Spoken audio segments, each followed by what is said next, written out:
হয়ে যাচ্ছে শারদীয় দুর্গাপূজা। শেষ সময় প্রস্তুতিতে ব্যস্ত সময় কাটাচ্ছেন মৃৎশিল্পীরা। চলছে প্যান্ডেল তৈরি ও আলোকসজ্জা।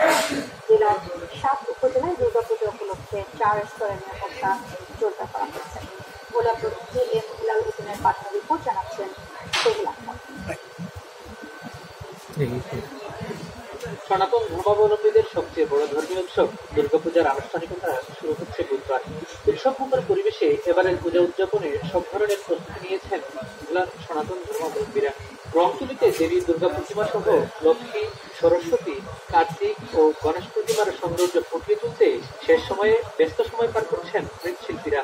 মাটির কাজ শেষ, এখন রঙের কাজ করতেছে, কেউ কেউ মায়ের শাড়ি আলপনা করতেছে, কেউ দেখা যাচ্ছে যে চোখ প্রদান করতেছি, যে যেতে পারতেছে সেটা করতেছে। যেহেতু 9 তারিখে পূজা, এখন আমরা খুব ব্যস্তের ভিতরে আছি।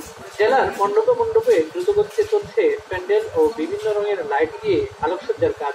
নিরাপত্তা নিয়ে শঙ্কার কথাও জানাচ্ছেন অনেকে। আমরা আগে যেভাবে চলাফেরা করছি দেখছি মুভি দুটো দেখছি, আমাকে দাবি এইবারও আমরা সেভাবে পূজা দেখতে চাই, আমাদের কোনো সমস্যা না হয়। আমরা আশা করি এই বছরগুলো আমরা সবার স্বাচ্ছন্দ্য উদযাপন করতে পারি। স্টেজ লাইটের যে পরিমাণে সৌন্দর্য, ঠিক আছে, এটা ভোলা জেলার মধ্যে সবচেয়ে বড় দুর্গা পূজা নয়। জেলা পুলিশ সুপার জানান, এবারের দুর্গাপূজা উপলক্ষে পুলিশের পক্ষ থেকে 4 স্তরের নিরাপত্তা ব্যবস্থা জোরদার করা হয়েছে।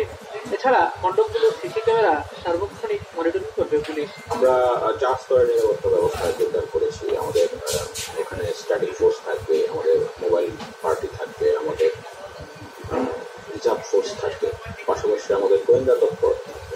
এবছর ভোলার 7 উপজেলায় 106টি মণ্ডপে অনুষ্ঠিত হবে শারদীয় দুর্গাপূজা। Sohel Ahmed, GTV news.